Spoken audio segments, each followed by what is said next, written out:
on connaît les grands acteurs de la reconversion du test logiciel. Et nous avons le plaisir d'accueillir Domingo Correa, qui est le responsable d'Ingenius Lab et qui accompagne des centaines de personnes à la reconversion professionnelle sur les métiers du test logiciel. Domingo, on te laisse la parole. Alors, je vous remercie.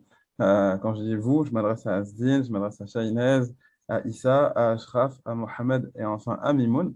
Donc les précédents intervenants, c'était très enrichissant, très intéressant, chacun avec sa sensibilité et son expertise, j'ai envie de dire avec sa passion et sa détermination. Donc c'est autant d'intervenants et bien sûr Asdin, tu en fais partie, pour s'exprimer et aujourd'hui vous donner ces retours d'expérience sur ces formations, ces projets et cette alternative que représente Testing Lab dans le cadre finalement de ce qu'on appelle la reconversion professionnelle. Nous, chez Ingenius Lab, comment est-ce qu'on voit une reconversion professionnelle? On estime que c'est un parcours, d'accord? On n'estime pas comme étant une formation où l'apprenant vient chez nous lors de son premier jour de formation et il nous quitte lors de son dernier jour de formation. Puis ensuite, on ne cherche pas à savoir ce qui se passe avant la formation ni après. Bien au contraire, on est conscient que ce sont des enjeux qui sont très importants pour chacun, puisque ce sont des investissements financiers en termes de temps, en termes d'aspiration, en termes également d'équilibre familial, puisque effectivement, ce parcours prend du temps. Il y a un cheminement avant la formation, une réflexion des points de tension qui permettent finalement d'arriver à la concrétisation d'une idée. Et cette idée, elle va donner un projet. Et ce projet, derrière, il va avoir pour ambition un début, une fin et surtout un résultat. Donc ce projet-là, qui est un projet de reconversion, il démarre avec ce cheminement-là avant la formation. Il débute réellement avec la formation. Quand je dis réellement, plutôt en termes de chronologie. D'accord? Quand on entend formation, à un moment donné, on sait qu'on va sortir de formation. On sait qu'on va avoir un temps pour la recherche d'emploi et pour envisager sa carrière en tant qu'ingénieur dans l'IT et dans ce qui nous concerne en tant que testeur logiciel.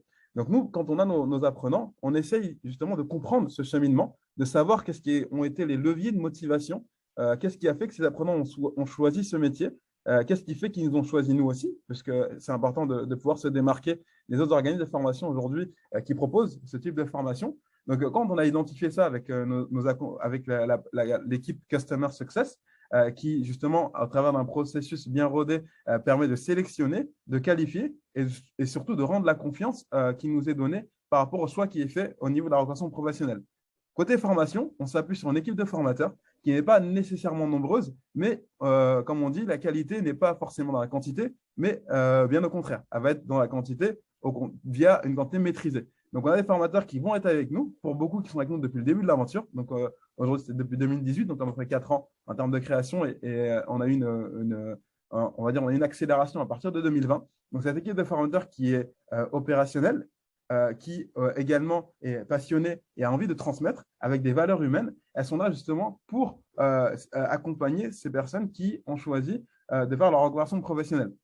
Donc, une fois qu'ils ont cheminé qu'ils ont eu cette idée, que cette idée est devenue un projet et que le projet se concrétise avec la formation quand ils sont avec nous, on avait des problématiques. Ces problématiques-là, on en discutait avec nos pairs, donc avec les autres organismes de formation, avec nos formateurs, avec notre écosystème de freelance et de SN. Et on s'est dit, certes, nos formations à nous en tant qu'Ingenius Lab, elles sont ancrées sur la pratique. On essaie d'avoir un équilibre qui fait que nos formations, l'objectif des apprenants lorsqu'ils entrent en formation et nous, à la fin de formation, nous souhaitons qu'ils soient opérationnels et qu'ils aient le mindset derrière, finalement, pour faire carrière. Quand on dit faire carrière, il faut avoir une projection.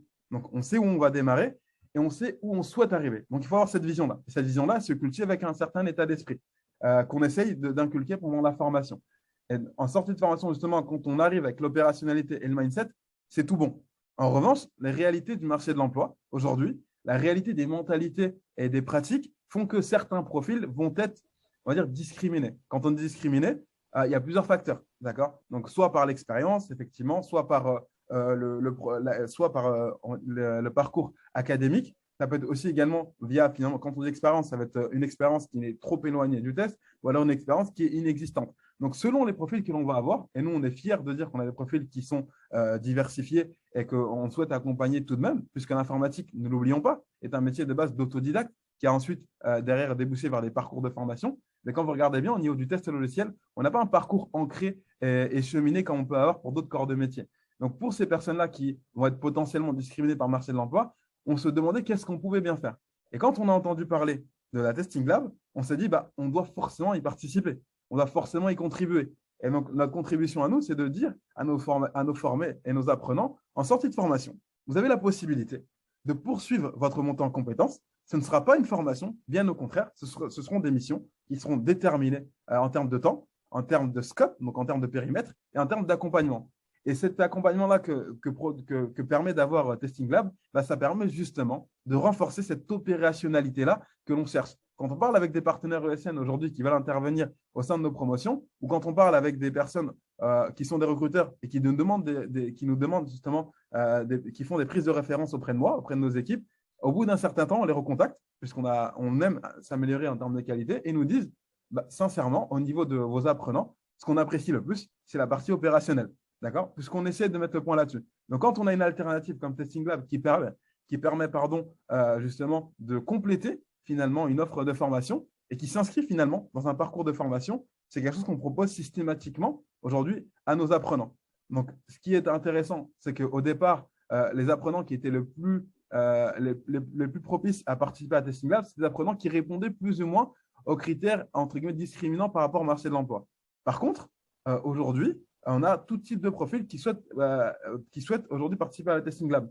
Pourquoi? Parce qu'aujourd'hui, en fin de formation, on souhaite que les personnes soient ambitieuses au niveau de leur carrière professionnelle, qu'ils aillent le plus loin possible. Et quand on dit le plus loin possible, on ne parle pas nécessairement de rémunération, on parle plutôt d'ambition et de projection vers les différents corps de métier qui vont exister au niveau d'une carrière dans l'IT. Donc, on peut démarrer testeur fonctionnel et derrière aller, pourquoi pas, vers l'automatisation, vers plutôt le management et plutôt le produit et la chefferie de projet. Donc, il y a énormément de corps de métier qui vont permettre derrière de se projeter.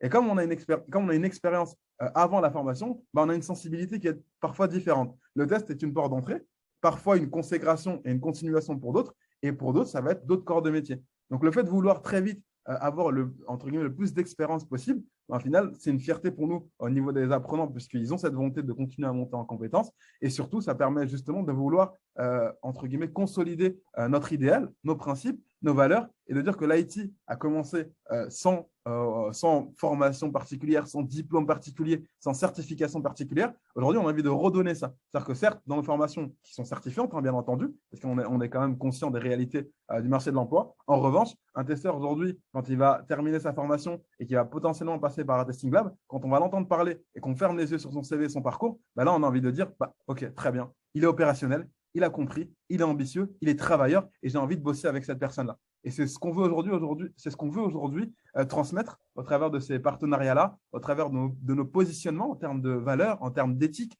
en termes de travail. Et c'est pour ça qu'aujourd'hui, on est fiers de travailler avec la Testing Lab. On est pour l'instant un partenaire exclusif. Asdine l'a dit tout à l'heure, un peu en boutade. Je ne sais pas si ça le restera. En tout cas, nous, voilà. À partir du moment où ça crée de la valeur d'un point de vue systémique, d'un point de vue sociétal, entre guillemets, les synergies et les effets positifs transverses qui vont être transmis vont permettre justement de mutualiser et de fédérer et de permettre justement au plus grand nombre d'avoir accès à ces métiers qui sont en tension, qui sont des métiers passionnants, intéressants. Et notre but à nous, c'est de transmettre, de rendre, entre guillemets, ce que nous, on a pu recevoir en termes d'expérience, en termes de savoir, et de transmettre cela à nos apprenants. Et quand on a un projet comme le Testing Lab qui se lance, bah, on souhaite y participer parce que ça fait partie d'une continuité, ça fait partie de nos valeurs et ça fait partie justement de cette mentalité-là de dire qu'aujourd'hui, je suis à une position donnée, mais demain, j'en serai à une autre. Et on ne baisse pas les bras chez Ingenious Lab, on ne doit pas baisser les bras chez Testing Lab. Et aujourd'hui, en termes de carrière et de projection, on ne doit pas baisser les bras. On doit être ambitieux. Chacun a son parcours, son profil, son caractère, ses points forts, ses axes d'amélioration, mais être porté par des idéaux et avec une valeur qui va être la résilience et le fait de ne jamais abandonner, je pense que chacun qui écoute en tout cas ce webinaire et qui a cette projection de carrière au niveau du test logiciel doit croire en sa personne et justement être accompagné par un écosystème qui va être bienveillant et compétent et se projeter justement vers un avenir que je le veux meilleur, propice et opportun pour tous.